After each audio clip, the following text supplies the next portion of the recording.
শুভেচ্ছা আমন্ত্রণ সন্ধ্যার বাংলাদেশের আয়োজনে আপনাদের সঙ্গে থাকছি আমি মৌসুমী আহমেদ লোপা।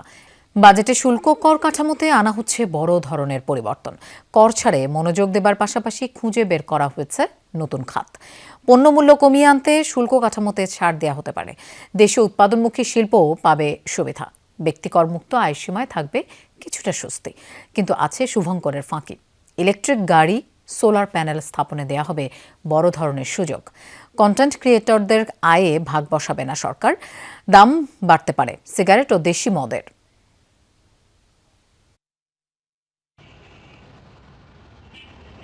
নতুন সরকারের প্রথম বাজেট, তাই মানুষের আগ্রহের শেষ নেই।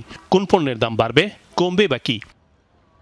কর ব্যবস্থায় পরিবর্তন আনতে ছক কষেছে সরকার। নানা ক্ষেত্রে কর ছাড় যেমন দেয়া হচ্ছে, তেমনি কৌশলে চাপিয়ে দেয়া হচ্ছে করের বোঝা। ধরা যাক ব্যক্তির করমুক্ত আয়সীমা ৩.৫ লাখ টাকা থেকে ২৫,০০০ টাকা বৃদ্ধি করে আগামী বাজেটে করা হচ্ছে ৩,৭৫,০০০ টাকা। কিন্তু পরের ধাপগুলোতে বৃদ্ধি করা হয়েছে আয়কর। চলতি অর্থ বছরে ৩.৫ লাখ টাকার ধাপের পর পরবর্তী ১ লাখ টাকায় ৫% আয়করের একটি ধাপ থাকলেও তা তুলে দেওয়া হয়েছে। এতে চাপে পড়বে মধ্যবিত্ত শ্রেণীর মানুষ। ৬০ ধরনের নিত্যপণ্যে উৎস কর কমানোর প্রস্তাব করা হতে পারে। এতে বাজারে কিছুটা স্বস্তি মিলতে পারে। কিডনি রোগীদের স্বস্তি দিতে চান অর্থমন্ত্রী। ডায়ালাইসিস ফিল্টারে আগাম কর প্রত্যাহার হতে পারে। এতে রোগীদের সাশ্রয় হবে ৬০০ টাকা। অর্ধশতাধিক ওষুধের কাঁচামালের উপর আরোপিত সম্পূরক শুল্ক বাতিল হতে পারে। কমতে পারে রপ্তানিতে বিদ্যমান উৎস কর। মোবাইল হ্যান্ডসেট উৎপাদনে ২২ ধরনের উপকরণে এআইটি কমবে। স্থানীয় উৎপাদিত ভোজ্য তেলে ১০ বছর কর অব্যাহতি দেওয়া হতে পারে। স্বর্ণ স্বর্ণালংকার কেনার ক্ষেত্রে মিলতে পারে কিছুটা ছাড়। বিভিন্ন পর্যায়ে যারা কর দেওয়ার যোগ্য রয়েছেন, যারা এখনো নেটের মধ্যে আসেনি, তাদেরকে কিভাবে নেটে নিয়ে আসা যায় সেটি হবে মূল ফোকাস এই বছরের আমাদের। নিত্য প্রয়োজনীয় দ্রব্য সামগ্রী যত আছে, পণ্য যেগুলো আছে, সেগুলোর উপরে কর কিভাবে কমানো যায় সেই ব্যবস্থাটাও কিন্তু মাননীয় প্রধানমন্ত্রী নির্দেশ দিয়েছেন। ইলেকট্রিক গাড়ি আমদানি এবং চার্জিং পোর্ট স্থাপনে ছাড় দিতে চায় সরকার। এক্ষেত্রে প্রত্যাহার হতে পারে অগ্রিম আয়কর। শিল্পের কাঁচামাল আমদানিতেও কমতে পারে এআইটি। কম্পিউটার ও যন্ত্রাংশ আমদানিতে সুবিধা দিতে চায় এনবিআর। কমতে পারে কর। আইসিটি পণ্য, ফ্রিল্যান্সিং, কন্টেন্ট ক্রিয়েশন আয় নিয়ে দুশ্চিন্তা ছিল, কিন্তু এই আয় করমুক্ত থাকার ঘোষণা দিতে পারেন অর্থমন্ত্রী। মোবাইল সিমে বাতিল হচ্ছে ৩০০ টাকার কর। ভ্যাট ফাঁকি উদ্ঘাটন হলে ব্যবসায়ীদের ক্ষেত্রে কমিয়ে আনা হচ্ছে আপিলের অর্থ। যারা ট্যাক্সের নেটের মধ্যে আছে তারা প্রতিনিয়ত আতঙ্কের মধ্যে থাকে, কারণ বিভিন্ন রকম আপনার অডিট হচ্ছে, বিভিন্ন রকম ভাবে সার্ভেলেন্স হচ্ছে। এটা কিন্তু আমাদের মধ্যে একটা ভীতি এবং অস্বস্তির কাজ করছে। ১৫০ সিসির উপর মোটরসাইকেল নিবন্ধনে টিআইএন বাধ্যতামূলক হচ্ছে। সিগারেটের শলাকাপতি বৃদ্ধি করা হচ্ছে দাম। স্ট্যাম্পে বসবে কিউআর কোড। মূল্য বৃদ্ধির তালিকায় থাকবে কাজু বাদাম, দামি মাছ, দেশি বিদেশি মদ, রড, বিলাসবহুল গাড়ি, আমদানি করা প্রসাধনী, আমদানি করা ইলেকট্রনিক্স সামগ্রী। স্টুডিওতে ছবি তোলার ক্ষেত্রে দিতে হতে পারে বাড়তি ভ্যাট। মানুষ রেটের উপরে বেশি জোর দেওয়া ঠিক হবে না। এনফোর্সমেন্ট রেট, কর্পোরেট রেট এত দরকার কি, তাই না? ৪৫ অমুক সমুক এত ইনকাম ট্যাক্সে কর্পোরেট হচ্ছে আসল। এখানে বিদেশে যদি আপনি তাকিয়ে দেখেন, পার্সোনাল ইনকাম ট্যাক্স থেকে ইনকাম অনেক বেশি, কর্পোরেট ট্যাক্স থেকে কম। ব্যাংকে টাকা রাখলে ৩ লাখের পরিবর্তে এখন ৫ লাখ টাকা দিতে হবে আবগারি শুল্ক। রিমন রহমান, যমুনা নিউজ, ঢাকা। এক রাতেই জামালপুর ও কুড়িগ্রামের সীমান্ত দিয়ে শতাধিক মানুষকে পুশিনের চেষ্টা করেছে ভারতীয় সীমান্তরক্ষী বাহিনী। রাতের আঁধারে ৮টি আলাদা সীমান্ত দিয়ে এই অপচেষ্টা চালায় বিএসএফ। তবে বিজিবি ও স্থানীয়দের বাধার মুখে বিএসএফের সেই চেষ্টা ভণ্ডুল হয়ে যায়। এদিকে দেশের সকল সীমান্তে বিজিবির কঠোর নজরদারির কারণে কমেছে পুশিন চেষ্টা।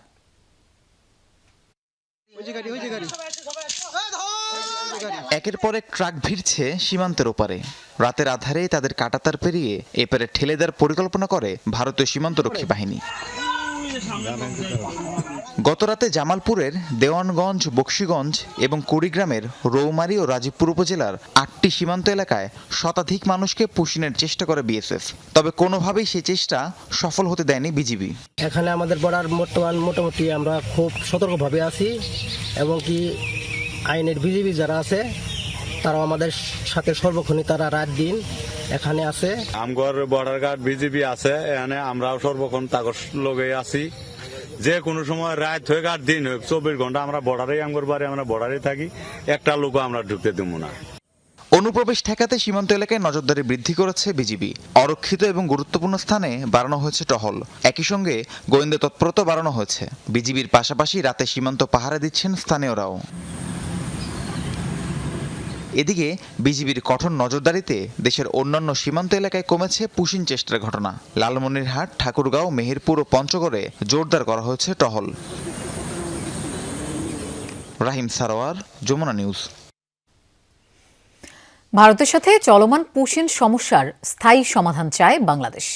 সরকারের এই অবস্থান স্পষ্ট করে পররাষ্ট্র প্রতিমন্ত্রী বলেছেন, অবৈধ কোনো বাংলাদেশি সে দেশে থাকলে বিধি মেনে তাদের ফেরত নিতে পারে ঢাকা। কিন্তু জোর করে সীমান্ত দিয়ে অনুপ্রবেশ কোনোভাবেই বাংলাদেশ মানবে না বলেও স্পষ্ট করেন তিনি।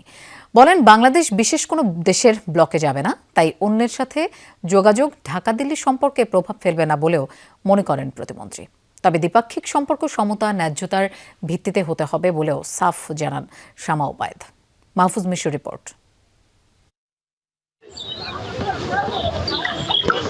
গেল কদিন ধরে টানা উত্তেজনা বাংলাদেশ ভারত সীমান্তে। গত 3 মাসে বিভিন্ন এলাকা দিয়ে বহুবার পুশিনের চেষ্টা করেছে ভারতীয় সীমান্তরক্ষী বাহিনী বিএসএফ। দিল্লিকে ঢাকার ডজন খানেক চিঠি আর বর্ডার গার্ড বাংলাদেশ বিজিবির কঠোর অবস্থানে ব্যর্থ হয়েছে সেই চেষ্টা। এমন প্রচেষ্টা কমলেও তাতে সন্তুষ্ট নয় ঢাকা। পররাষ্ট্র মন্ত্রণালয় বলছে, অবৈধ কোনো বাংলাদেশি থাকলেও কূটনৈতিক চ্যানেলেই তা নিয়ে কথা হতে হবে। প্রতিমন্ত্রীর ভাষ্য, এই সমস্যা জিইয়ে রাখতে চায় না ঢাকা। তো বাংলাদেশে যদি কোনো অবৈধ নাগরিক থেকে থাকে ইন্ডিয়াতে, সেখানে ফেরত দেওয়ার একটা মেকানিজম আছে, একটা প্রোটোকল আছে, ডিপ্লোম্যাটিক নর্মস আছে, আমাদের চুক্তি আছে। Both the countries should honour that, both the government should honour that. আমরা সেই অনারটা করছি, আমরা আশা করব ভারতে সেই অনারটা করবে। পুশিং করার তো কোনো প্রয়োজন নেই। We hope for permanent solution, that we are hoping for, and hopefully এটা আমরা করতে পারবো। নির্বাচিত সরকারের সাথে স্বাভাবিক সম্পর্কের কথা বলে আসছিল দিল্লি। সাবেক প্রধানমন্ত্রী প্রয়াত বেগম খালেদা জিয়ার শেষ বিদায় ও প্রধানমন্ত্রী তারেক রহমানের শপথে প্রতিনিধি পাঠানোকে ইতিবাচকভাবেই নিয়েছিল সব পক্ষ। হঠাৎ করে বাংলাদেশ নিয়ে দিল্লির মনোভাব কি পাল্টালো? যে কোনো নেইবারের সাথে নেইবারের ইস্যু বেশি থাকবে, সেটাই natural. Bangladesh first policy apply করে আমরা এই ইস্যুগুলা ডিপ্লোমেসির মাধ্যমে, ডায়ালগের মাধ্যমে, কমিউনিকেশনের মাধ্যমে সমাধান করতে সম্ভব হবে যদি উভয় দেশ আন্তরিক থাকে। চীন, তুরস্ক, পাকিস্তানের সাথে বাংলাদেশের ঘনিষ্ঠ সম্পর্ক কৌশলগত কারণে ভারতের মাথা ব্যথার কারণ কিনা সে প্রশ্ন তুলেছেন কেউ কেউ। প্রতিমন্ত্রী বলছেন, সব রাষ্ট্রের সাথেই দেশের স্বার্থ অক্ষুণ্ণ রেখে এগুতে চাই বাংলাদেশ। হচ্ছে না যে তা তো না, অবশ্য একটা কমিউনিকেশন তো অলরেডি শুরু হয়েছে এবং high level ministerial level visit হয়েছে। তো অবশ্যই ভিজিট তো হবেই। Every relationship is mutually exclusive. প্রত্যেকটি দেশই নিজের দেশ এবং দেশের মানুষের স্বার্থটাই ফার্স্ট প্রায়োরিটি হিসেবে দেখে। বাংলাদেশও তাই দেখছে। একটা দেশের সাথে সুসম্পর্ক থাকলে আরেকটা দেশের সাথে খারাপ সম্পর্ক হয়ে যাবে। That policy, that foreign policy do not apply anymore. প্রতিমন্ত্রী জানান, পশ্চিমবঙ্গ বা আসামের রাজ্য সরকার কি বলছে তা নিয়ে মাথা ঘামাতে চায় না বাংলাদেশ। তাদের ইন্টারনাল কি পলিটিক্স, এটা বাংলাদেশের দেখার বিষয় না। মাহফুজ মিশু, যমুনা নিউজ, ঢাকা। ভারত সরকার বাংলাদেশকে চাপে ফেলতে পুশিনের চেষ্টা করছে না বলে মনে করেন প্রধানমন্ত্রীর তথ্য উপদেষ্টা। এটি দেশটির অভ্যন্তরীণ রাজনীতির প্রভাব বলে মন্তব্য করেছেন তিনি। সচিবালয়ে সরকারের কার্যক্রম নিয়ে সাপ্তাহিক ব্রিফিংয়ে ডাক্তার জাহিদুর রহমান জানান, বিমান বাহিনীর আধুনিকায়নে এয়ার মিসাইল সহ বিভিন্ন সমরাস্ত্র কেনা হচ্ছে, যাতে যুদ্ধ পরিস্থিতিতে প্রস্তুতি থাকে বাংলাদেশের। স্থানীয় সরকার নির্বাচনে ব্যক্তি হিসেবে আওয়ামী লীগের কেউ অংশ নিলে সরকারের কোনো সমস্যা নেই বলেও জানান তথ্য উপদেষ্টা।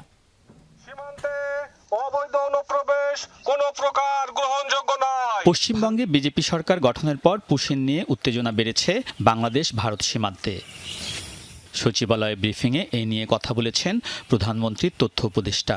ডক্টর ইউনূস সরকারের সময়ে বাংলাদেশ ভারত তিক্ত সম্পর্ক থেকে দুদেশই এখন বের হতে চায় বলে জানান তিনি। বলেন, ভারতের অভ্যন্তরীণ রাজনীতির কারণে সীমান্তে পুশিনের চেষ্টা হচ্ছে। এটা তাদের একটা অভ্যন্তরীণ রাজনৈতিক ব্যাপার, যেটার খানিকটা চাপ আমাদের উপরে আসছে। 5 আগস্ট পরবর্তী সময়ে ডক্টর ইউনূস সরকারের সাথে যে ধরনের পরিস্থিতি ছিল, সেটা থেকে তারা বেরিয়ে আসতে চান।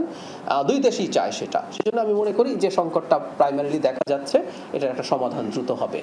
ভারতের সাথে তিস্তা নদীর পানি বন্টন নিয়ে দীর্ঘদিনের সমস্যা বাংলাদেশের। বিগত আওয়ামী লীগ সরকার এক্ষেত্রে তিস্তা মহাপরিকল্পনা করেছিল, সেই পরিকল্পনা সংশোধন হচ্ছে।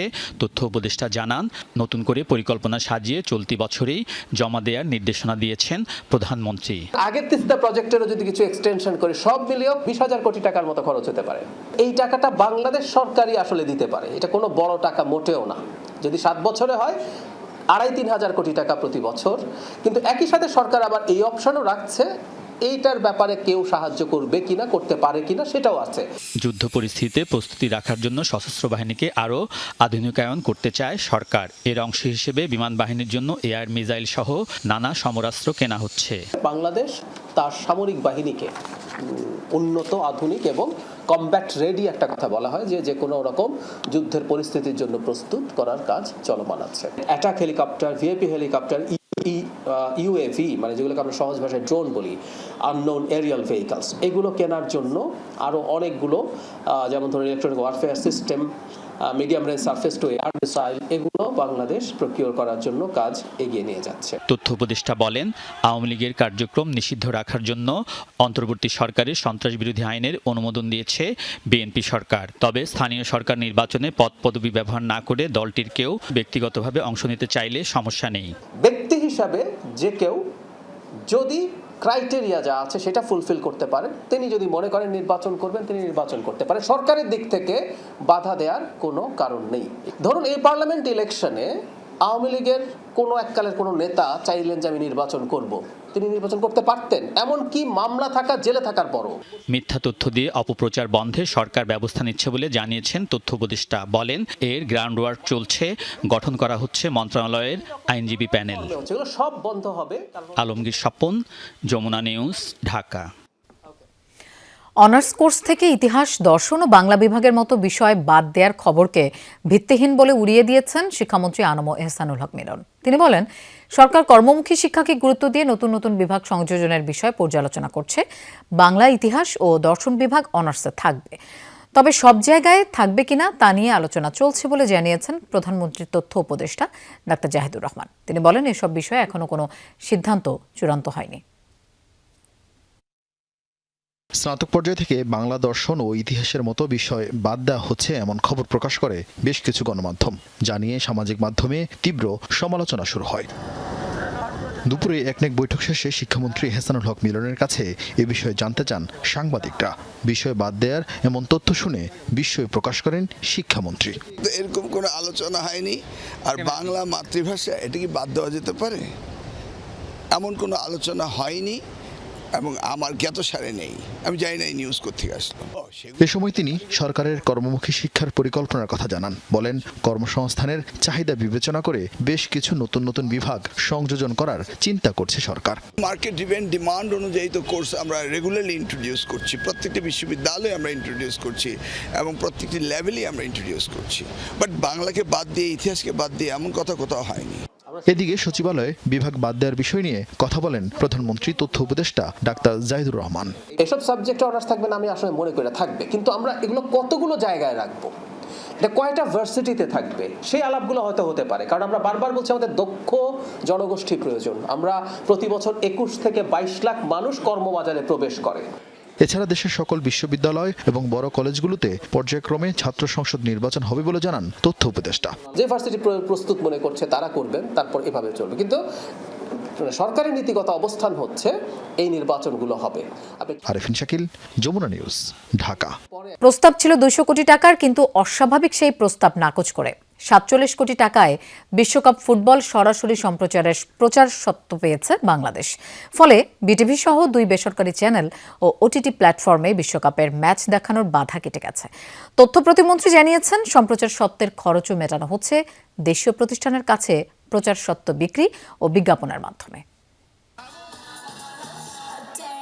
ফুটবল পাগল বাংলাদেশ, আর বিশ্বকাপ আসলে তো কথাই নেই। 11 জুন থেকে যুক্তরাষ্ট্র, কানাডা ও মেক্সিকোয় শুরু হতে যাওয়া বিশ্বকাপ নিয়ে উন্মাদনা এখন সারা দেশে। তবে সেই উন্মাদনা ফিকে হতে যাচ্ছিল। বিটিভি সহ বাংলাদেশি কোনো চ্যানেলে বিশ্বকাপের সম্প্রচার নিয়ে তৈরি হয়েছিল সংকট। ফিফা থেকে সম্প্রচার সত্য কেনা সিঙ্গাপুরের একটি প্রতিষ্ঠান বাংলাদেশে বিশ্বকাপ দেখাতে সরকারের কাছে চেয়েছিল অস্বাভাবিক 200 কোটি টাকা। এর সাথে যোগসাজশ ছিল দেশীয় একটি চক্রের, যেই চক্রটি 2022 সালের বিশ্বকাপেও অস্বাভাবিক প্রচার সত্য দাবি করে সফল হয়েছিল। তখন আওয়ামী লীগ সরকার 100 কোটি টাকা লুটপাটের সুযোগ করে দিয়েছিল বলে অভিযোগ করেছেন তথ্য প্রতিমন্ত্রী। ফিফা থেকে সত্য কিনে নেওয়া একটি প্রতিষ্ঠান প্রথমে আমাদের কাছে প্রায় 200 কোটি টাকা দাবি করে। 22 সালের বিশ্বকাপ ফুটবলে প্রায় 100 কোটি টাকার বিশাল অঙ্কের বিনিময়ে বাংলাদেশ টেলিভিশন খেলা দেখাতে বাধ্য হয়েছিল। সেই ধোঁয়াশাপূর্ণ চুক্তির স্বচ্ছতা নিয়ে আজ দেশের মানুষের কাছে মনে বড় একটি প্রশ্ন হয়ে দাঁড়িয়েছে। তবে বিএনপি সরকার এবার বিশ্বকাপ সম্প্রচারের জন্য 200 কোটি টাকার প্রস্তাব শুরুতেই নাকচ করে দেয়। ফিফার সাথে সরাসরি আলোচনা করে প্রচার সত্যের অঙ্ক 47 কোটি 25 লাখ টাকায় নামিয়ে আনে। যদিও ভ্যাট ট্যাক্স সহ এক্ষেত্রে প্রয়োজন হবে 63 কোটি টাকা। সরকারের কোনো ভর্তুকি দিতে হচ্ছে না, বিটিভির কোনো ভর্তুকি এখন দিতে হচ্ছে না। ভ্যাট ট্যাক্স বাদ দিয়ে যেটা আসে ওটা সর্বোচ্চ 1-2 কোটি টাকা এখন পর্যন্ত রিকভার হয়নি, বাট হয়ে যাবে এটা উইদিন কাপল অফ মান্থস। বিশ্বকাপ ফুটবল রাজধানীর বিভিন্ন স্থানে বড় স্ক্রিনে দেখানো হবে বলে জানিয়েছেন ক্রীড়া প্রতিমন্ত্রী। বিটিভির মাধ্যমে আমাদের যারা সত্যগুলো রয়েছে তাদের মাধ্যমে সারা দেশের মানুষ বিশ্বকাপ ফুটবল দেখবে, পাশাপাশি ঢাকা সহ বাংলাদেশের বিভিন্ন জায়গায় যাতে বড় স্ক্রিনে আমরা যাতে খেলাগুলো আমাদের দর্শকদের সামনে উপস্থাপন করতে পারি সেই বিষয়ে আমাদের পরিকল্পনা রয়েছে। ক্রীড়া প্রতিমন্ত্রী বলেন, দেশে বিশ্বকাপ ফুটবল সরাসরি দেখা যাবে না তা ছিল অকল্পনীয়। সরকার প্রধানের প্রচেষ্টায় অপচয় রোধ করে ব্যবস্থা হয়েছে সম্প্রচারের। আলমগীর স্বপন, যমুনা নিউজ, ঢাকা। ৩,৮৯০ কোটি টাকা ব্যয়ে 10টি প্রকল্প অনুমোদন দিল জাতীয় অর্থনৈতিক পরিষদের নির্বাহী কমিটি একনেক।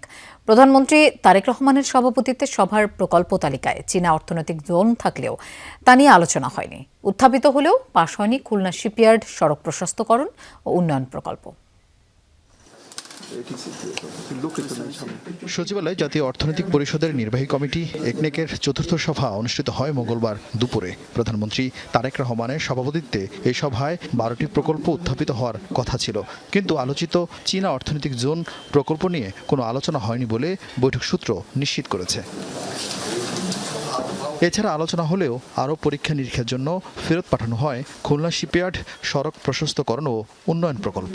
বাকি 10টি প্রকল্প পাশ হয়েছে, যার মধ্যে রয়েছে বরিশাল সেচ প্রকল্প রক্ষণাবেক্ষণ, ময়মনসিংহ সিটি কর্পোরেশনের ভবন নির্মাণ, আনোয়ারা বাঁশখালী চকরিয়া আঞ্চলিক মহাসড়ক, দেশের 653টি মাদ্রাসায় মাল্টিমিডিয়া ক্লাসরুম স্থাপন অন্যতম। এই 10 প্রকল্প বাস্তবায়নে ব্যয় হবে ৩,৮৯০ কোটি টাকা। মাদ্রাসা বোর্ডের যে প্রকল্পটি রয়েছে তাদের ইএফটি সেটা সম্পর্কে আলোচনা হয়েছে। আরেকটি প্রকল্প আমাদের ওই প্রিভিয়াস বিল আটকে পড়েছিল সেটা নিয়ে আলোচনা হয়েছে। ওই আমাদের মাল্টিমিডিয়া ক্লাসরুমের ওটার বিল নিয়ে আলোচনা হয়েছে। একনেক সভা শেষ করে সংসদ অধিবেশনে যোগ দেন প্রধানমন্ত্রী তারেক রহমান। আরেফিন শাকিল, যমুনা নিউজ, ঢাকা। ইসলামী ব্যাংক নিয়ে সংসদে পাল্টাপাল্টি অভিযোগ সরকারি ও বিরোধী দলের। ভোটের আগে ব্যাংকের আরডিএস প্রকল্পের মাধ্যমে 22,000 কোটি টাকা ভোট কেনায় ব্যবহার হয়েছে বলে সংসদে জানিয়েছেন স্বরাষ্ট্রমন্ত্রী সালাউদ্দিন আহমেদ। তিনি বলেন, অন্তর্বর্তী সরকারের আমলে মব করে ব্যাংক দখলের সবটাই তদন্ত করা হবে। পরে অভিযোগ চ্যালেঞ্জ করে বিরোধী দলীয় নেতা বলেন, জামাতের দলীয় ফান্ডে কোনো টাকা আসেনি। সবচেয়ে বড় ব্যাংকটি ধ্বংসের হাত থেকে বাঁচানোর আহ্বান জানান তিনি। ইসলামী ব্যাংকের সাম্প্রতিক জটিলতা নিয়ে জরুরি জনগুরুত্বপূর্ণ নোটিশ দেন বিরোধী দলীয় নেতা ডাক্তার শফিকুর রহমান। তিনি বলেন, আগের সরকার ব্যাংকটিকে দখল করেছিল। এ সময় জামাতের সংসদ সদস্য আব্দুল্লাহ মোহাম্মদ তাহের বলেন, সবচেয়ে বেশি গ্রাহক ছিল তাদের। এখন আবারও ব্যাংকটি পুরনো দখলদারদের কাছে ফিরিয়ে দেওয়ার পায়তারা চলছে। 5 ব্যাংকের একত্রীকরণ নিয়েও সংসদে সমালোচনা করেন জামাতের সংসদ সদস্যরা। ইসলাম ব্যাংক পরিপূর্ণভাবে একটি যোগ্য এবং সততার ভিত্তিতে পরিচালিত হয়েছে। আজকেও ইসলাম ব্যাংকের যারা স্টাফ আছেন, চাকরি করছেন, এদের কারোর বিরুদ্ধে দুর্নীতির অভিযোগে এমন কোনো অবস্থান সেখানে ছিল না। ইট ওয়াজ ফুললি একটা নিরপেক্ষ স্পিরিচুয়াল স্পিরিট এবং সততার ভিত্তিতে ইফিশিয়েন্টলি এই ব্যাংক পরিচালিত হয় এবং সেই কারণেই এশিয়াতে 11 বারের মতোই এই ব্যাংকটি প্রধান প্রাইভেট সেক্টরের প্রধান ব্যাংক হিসাবে আবির্ভূত হয় এবং যেটা বলেছে সবচেয়ে গণমুখী ব্যাংক ছিল ইসলামী ব্যাংক। পরে সরকারি দলের পক্ষে আলোচনা করেন স্বরাষ্ট্রমন্ত্রী সালাউদ্দিন আহমেদ। বলেন, সরকার ব্যাংকটির মূল মালিকদের হাতে এর মালিকানা ফেরত দিতে চায়। আমরা বিরোধী দলীয় নেতার এবং জামাত ইসলামের দুঃখ বুঝবো না স্পিকার। ওই আছে না, চিরসুখী জন ভ্রমে কি কখন বুঝিতে কি পারে, কি যাতনা বিষে বুঝিবে সে কিসে, কবু আসি বিষে ধ্বংসে নিজারে।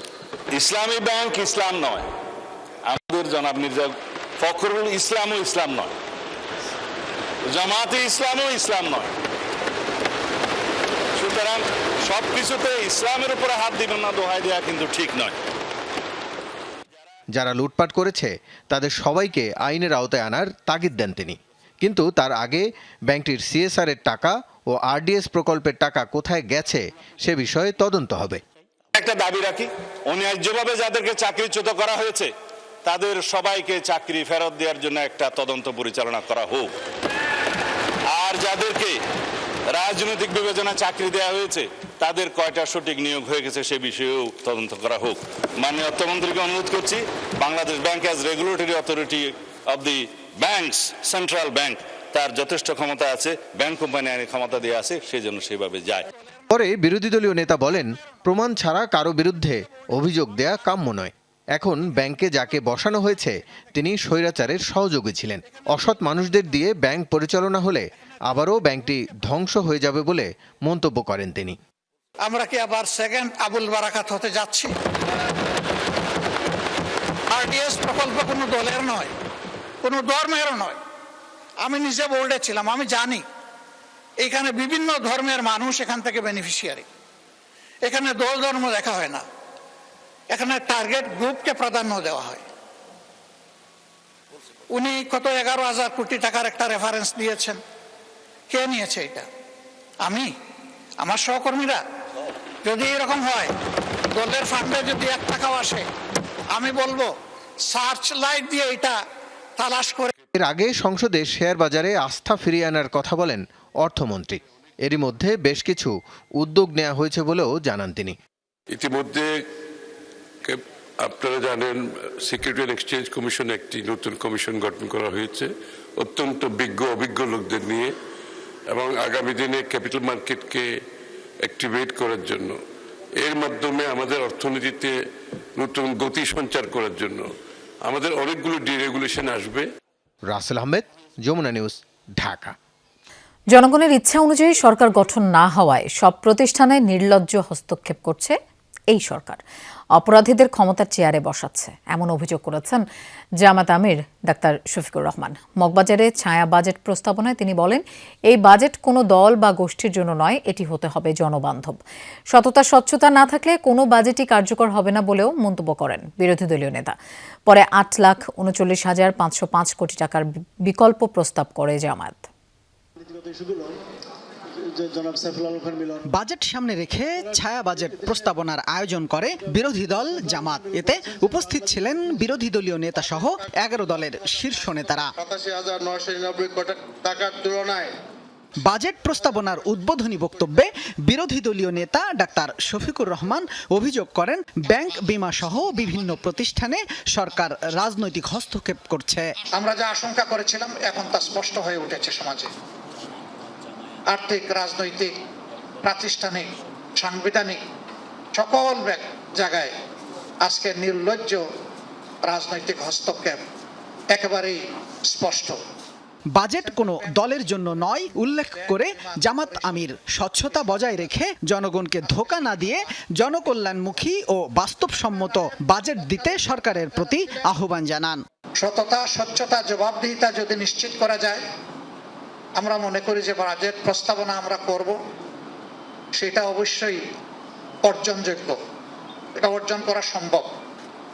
কিন্তু যদি সততা, স্বচ্ছতা এবং অ্যাকাউন্টেবিলিটি না থাকে, তাহলে যে বাজেট সরকারই দেব ওই বাজেট কার্যকর হবে না। পরে জামাতের পক্ষ থেকে ছায়া বাজেট উপস্থাপন করেন দলটির নির্বাহী পরিষদ সদস্য এমপি সাইফুল আলম খান। তিনি শিক্ষা ও স্বাস্থ্য খাতকে অগ্রাধিকার দিয়ে প্রায় 8,40,000 কোটি টাকার ছায়া বাজেট প্রস্তাব করেন। জনগণের চাহিদা প্রত্যাশা প্রকৃত চিত্র পাঠ করে বাজেটের ব্যয় ও রাজস্ব আয় সমূহের কলাকৌশল প্রস্তাব করেছি। শামীম রেজা, যমুনা নিউজ, ঢাকা।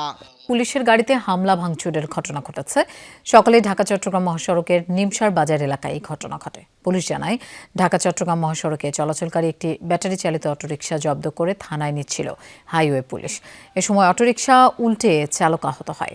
এতে আশপাশে থাকা অটোরিকশা চালকরা হাইওয়ে পুলিশের উপর হামলা করে।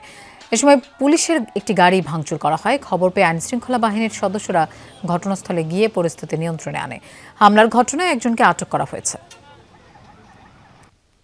হাম ও উপসর্গে বেড়েই চলেছে মৃত্যুর মিছিল। গেল 24 ঘন্টায় ঢাকা, সিলেট ও ময়মনসিংহে হাম উপসর্গে আরও 3 শিশুর মৃত্যু হয়েছে। প্রাদুর্ভাব শুরুর পর সিলেটে হাম ও উপসর্গে প্রাণ গেছে 67 জনের। হাসপাতালে নতুন রোগী ভর্তি হয়েছেন 48 জন। জেলার বিভিন্ন হাসপাতালে ভর্তি আছে 258 রোগী। হামের উপসর্গ নিয়ে ময়মনসিংহেও মৃত্যু হয়েছে একজনের। 24 ঘন্টায় নতুন রোগী ভর্তি হয়েছে 34 জন। হাম আক্রান্ত রোগীদের ভিড় রয়েছে বরিশাল, চট্টগ্রাম, রংপুর ও খুলনার বিভিন্ন হাসপাতালেও। কোথাও কোথাও আইসোলেশন ওয়ার্ডে শয্যা সংকটে ভোগান্তি পোহাতে হচ্ছে রোগী ও স্বজনদের। হামের উপসর্গ দেখা দিলে আতঙ্কিত না হয়ে রোগীকে হাসপাতালে নিয়ে যাওয়ার পরামর্শ দিয়েছেন চিকিৎসকরা। UPVC door, flush door, WPC door, কাঠের চৌকাঠ ও solid wooden door proper chemical treatment ও সিজনিং হয় বলে টেকে বহুদিন। Super board doors. টিকা না পাওয়া শিশুদের প্রাণ কেড়ে নিচ্ছে হাম। রাজধানীর সংক্রামক ব্যাধি হাসপাতালের 47টি মৃত্যুর তথ্য বিশ্লেষণ করে এই চিত্র পাওয়া গেছে। দেখা গেছে, হামে মারা যাওয়া 61% শিশুর মৃত্যু হয়েছে টিকা নেয়ার বয়স হওয়ার আগেই। আর যাদের বয়স হয়েছে তারাও নানা কারণে টিকা পায়নি। হাসান মেজবার প্রতিবেদন। আলতো পায়ে সবে হাঁটা শুরু, তখনই যেন সেই পায়ে বেড়ি পড়ায় এক ভাইরাস টেনে নিয়ে যায় হাসপাতালের 4 দেয়ালের ভেতর। 4 দিনের মাথায় মৃত্যু হয় জুবাইরের। এর 1 সপ্তাহ পর হামের টিকা দিতে ফোন করেন এক স্বাস্থ্যকর্মী, কারণ এর আগে টিকা না থাকায় ফেরত দেয়া হয় জুবাইরকে। ওষুধ নাই বিধায় আমরা পরে আর যাই নাই। তো 9 মাসের টিকাও নেওয়া হয় নাই, 15 মাসের টিকাও নেওয়া হয় নাই। মানে হামের টিকা যেটা ওইটাই নেওয়া হয় নাই। টিকা দেয় বাসায় বাসায় আইসা দেওয়া যায় না। উনি ফোন দিচ্ছিল, ফোন দিয়ে বলছিল যে জুবাইরের 9 মাসের টিকাটা নিত। তো আমরা বলছি জুবাইর তো আর নাই। হামে মারা যাওয়া অনেক শিশুর গল্পই এমন। টিকা নিতে গেলে ফেরত দেয়া হয়েছে। কোনো কোনো শিশুর অসুস্থতা থাকায় টিকা নিতে পারেনি, পরে আর সেই টিকা নেওয়া হয়নি। মৃত্যুতে চুকাতে হয় যার মূল্য। আমার সবসময় দুঃখবোধ হয়। আমার মনে হয় যে যদি হামের টিকাটা দেওয়া ঠিক থাকতো, আমার সন্তান কোনোদিন এভাবে চলে যেত না। যে খোঁজটা আপনারা এখন নিচ্ছেন না, সে খোঁজটা যদি যখন টিকাগুলো আসে না তখন যদি একটু খোঁজগুলা নিতেন না, আজকে আমাদের সন্তানগুলা আমাদের কোন ছাড়া হয় না ভাইয়া। যখন আমরা মাসে পর মাস গেছি ওনাদের কাছে, তখন বলছে টিকা আসে নাই। তখন যদি টিকাগুলো দেওয়া হতো, আজকে আমাদের সন্তান আমাদের কোলে থাকতো। এতটুকু বাচ্চাকে কবরে যাওয়ার কথা ভাইয়া, কোন মা কি পারে সেগুলো মানতে? চোখের সামনে তার বাচ্চাটা আইসিইউ থেকে মারা যায়। টিকা দিতে 1বার 2বার 3বার গেছি, অর্থাৎ 2-3 মাস পর পর এরকম গেছি, কিন্তু যাওয়ার পরে আমরা টিকা দিতেই পারলাম না এক পর্যায়ে। তো এর মধ্যে তো আবার এই হামের প্রকোপ বেড়ে গেল, আমাদের বাচ্চা আক্রান্ত হলো এবং আমার বাচ্চাটা আর কি শেষ নিঃশ্বাস ত্যাগ করেছে এই কারণের উপরে। এবছর হামে প্রথম মৃত্যু রাজধানীর সংক্রামক ব্যাধি হাসপাতালে। ফেব্রুয়ারি থেকে এ পর্যন্ত মারা গেছে 47 জন। তাদের পরিবারের সঙ্গে কথা বলে জানা গেছে 29 জনের টিকা নেয়ার বয়সই হয়নি। বয়স হলেও টিকা পায়নি 13 জন, আর 1 ডোজ করে পেয়েছে 2 জন। 1 মাসের শিশুও মারা গেছে হামে। মায়েরা তো প্রথম দিকে কেউ বুঝতেই পারে না যে এটা হাম হইতে পারে। তারা মনে করেছে সিজনাল জ্বর বা শীতের পরে গরমটার থেকে জ্বরটা আসছে, বুঝতে পারে না। যার ফলে এই ডাক্তার সেই ডাক্তার, গ্রামের ওগুলা করে এত বেশি খারাপ করে ফেললো যে একদম কাশিটা খুব বেশি হয়ে গেল। কাশির থেকে নিউমোনিয়া হয়ে বাচ্চা অতিরিক্ত খারাপ হয়ে মারা গেল। তবে বিশ্ব স্বাস্থ্য সংস্থার তথ্য মতে হামে মৃত্যুর 51 ভাগ 9 মাস বয়সের আগেই, আর 44 ভাগের মৃত্যু হয়েছে 9 মাস থেকে 4 বছরের মধ্যে। মারা যাওয়া অনেকেই অপুষ্টির শিকার এবং আগে থেকেই অন্য রোগে আক্রান্ত ছিল। 2 ডোজ টিকা পাওয়া কোনো শিশুর হামে মারা যাওয়ার তথ্য পাওয়া যায়নি। মায়ের আন্ডার নিউট্রিশন, বাচ্চার আন্ডার নিউট্রিশন, বাচ্চার ব্রেস্টফিডিং এর অভাব, এই সবগুলো মিলিয়ে কিন্তু আসলে একটা বাচ্চার ইমিউনিটি গ্রো করে। তো আমাদের এই যে সমাসের আগেই যে প্রোটেকশনটা আমরা গ্যারান্টেড ধরে নিচ্ছি, এটা তো গ্যারান্টেড না। এটা তো নির্ভর করছে সে ব্রেস্টফিডিং পাচ্ছে কিনা এবং সেই ব্রেস্টফিডিংয়ে যথেষ্ট নিউট্রিশন রয়েছে কিনা। তো এই জন্য আন্ডার এইজ চিলড্রেন আক্রান্ত হওয়াটাতে অবাক হওয়ার কিছু নেই। দেশে হামের টিকা দেয়া হয় 9 ও 15 মাস বয়সে। টিকা দেয়ার বয়স এগিয়ে আনা হবে কিনা এ বিষয়ে এখনো কোনো সিদ্ধান্ত নেয়নি সরকার। Hasan Misba, Jamuna news, Dhaka. School feeding প্রকল্পে অনিয়ম ও নিম্নমানের খাবার সরবরাহের দায়ে ঠিকাদারি প্রতিষ্ঠান সমতা ট্রেডার্সের 2 কর্মকর্তাকে গ্রেফতার করেছে পুলিশ। প্রকল্পের অনিয়ম দুর্নীতি নিয়ে সম্প্রতি সংবাদ প্রকাশ করেছিল যমুনা টেলিভিশন। সোমবার মাদারীপুর থেকে AFM আহসানুল হাবিব ও মোহাম্মদ নুরুজ্জামানকে গ্রেফতার করা হয়। পুলিশ জানিয়েছে, তদন্তে পাওয়া তথ্যের ভিত্তিতে নষ্ট খাবার, অযোগ্য খাদ্য সামগ্রী সরবরাহের ঘটনায় তাদের ভূমিকা ও দায়-দায়িত্বের প্রাথমিক সত্যতা পাওয়ায় তাদের গ্রেফতার করা হয়। নিম্নমানের খাবারে চাঁপাইনবাবগঞ্জ ও মাদারীপুরে শিক্ষার্থী অসুস্থ হওয়ার ঘটনায় মামলা দায়ের করে স্কুলের প্রধান শিক্ষক। যমুনা টেলিভিশনে প্রকল্পের দুর্নীতি নিয়ে সংবাদ প্রচারের পর প্রধানমন্ত্রী তারেক রহমানের নির্দেশে তৎপর হয় মন্ত্রণালয়। শিশু রামিসা ধর্ষণ ও হত্যার মামলার রায়ের পূর্ণাঙ্গ কপি ও ফাঁসির দণ্ডপ্রাপ্ত আসামি সোহেল রানা ও স্বপ্না খাতুনের মৃত্যুদণ্ডের রেফারেন্স সহ মোট 72 পৃষ্ঠার অনুমোদনের নথি পৌঁছেছে হাইকোর্টে। মঙ্গলবার বিকেলে 2 আসামির ফাঁসির রায়ে ঢাকা মহানগর শিশু সহিংসতা দমন ট্রাইব্যুনালের বিচারক মাসরুর সালেকিন স্বাক্ষরের পর ডেথ রেফারেন্স হাইকোর্টে পাঠানো হয়। এর আগে গত 7 জুন রাজধানীর পল্লবীতে 8 বছরের শিশু রামিসা ধর্ষণ ও হত্যার দায়ে আসামি সোহেল রানা ও স্বপ্না খাতুনের ফাঁসির রায় ঘোষণা করেন আদালত। আসামিদের উপস্থিতিতে ঢাকা মহানগর শিশু সহিংসতা দমন ট্রাইব্যুনালের বিচারক মাসরুর সালেকিন মৃত্যুদণ্ডের এই রায় ঘোষণা করেন। পাশাপাশি আসামি সোহেলকে 5 লাখ টাকা অর্থদণ্ড দেয়া হয়। অপরদিকে আসামি স্বপ্নাকে দণ্ডের পাশাপাশি 2 লাখ টাকা অর্থদণ্ড দেয়া হয়। আমাদের পক্ষ থেকে সুস্পষ্ট কথা যে আমরা কোনোদিন বিলম্ব ঘটাবো না, আমরা কোনো মুলতবি গ্রহণ করবো না, ইভেন কি একদিনের জন্য না। অর্থাৎ যে মুহূর্তে থেকে মামলাটির শুনানি শুরু হবে সেই মুহূর্ত থেকেই রাষ্ট্র এই মামলাটির শুনানি করবে। এবং আমরা ইতিমধ্যেই আগেই জানিয়েছি যে অ্যাটর্নি জেনারেল অফিসের পক্ষ থেকে ডেডিকেটেড লয়ার আমরা সিলেক্ট করেছি যারা এই মামলাটির শুনানি করবেন। এবং আমরা প্রত্যাশা করি যতটা সম্ভব আপিলটি নিষ্পত্তির মাধ্যমে রায় কার্যকরের দিকে এগিয়ে যাবে। কয়েক ঘন্টার ব্যবধানে গ্রেফতার হলেন তৃণমূল কংগ্রেসের 2 আলোচিত নেতা। সোমবার সকালে পশ্চিমবঙ্গের শিলিগুড়ি সীমান্ত দিয়ে নেপালে যাওয়ার সময় পুলিশের হাতে পাকড়াও হন দাপুটে নেতা জাহাঙ্গীর খান। আর গভীর রাতে বিশেষ অভিযানে বাসা থেকে গ্রেফতার হন বিধাননগর পৌরসভার প্রাক্তন চেয়ারম্যান সব্যসাচী দত্ত। তাদের বিরুদ্ধে বেশ কয়েকটি ফৌজদারি অপরাধ ও চাঁদাবাজির মামলা রয়েছে। দক্ষিণ 24 পরগনার ফলতা থেকে এবারের বিধানসভা নির্বাচনের প্রার্থী ছিলেন জাহাঙ্গীর খান, কিন্তু 21 মে নির্বাচনের মাত্র 48 ঘন্টা আগে সরে দাঁড়ান তিনি। ভোটে হারের পর থেকেই পলাতক ছিলেন জাহাঙ্গীর খান। এদিকে চাঁদাবাজির অভিযোগ পেয়ে রাজারহাটে সব্যসাচী দত্তের বাসায় অভিযান চালায় পুলিশ। আটক করে তাকে নেওয়া হয় থানায়। সেখানে জিজ্ঞাসাবাদের পরে গ্রেফতার দেখানো হয় সব্যসাচী দত্তকে। দর্শক, এই ছিল সন্ধ্যার বাংলাদেশের আয়োজনে। এতক্ষণ সাথে থাকার জন্য ধন্যবাদ সবাইকে।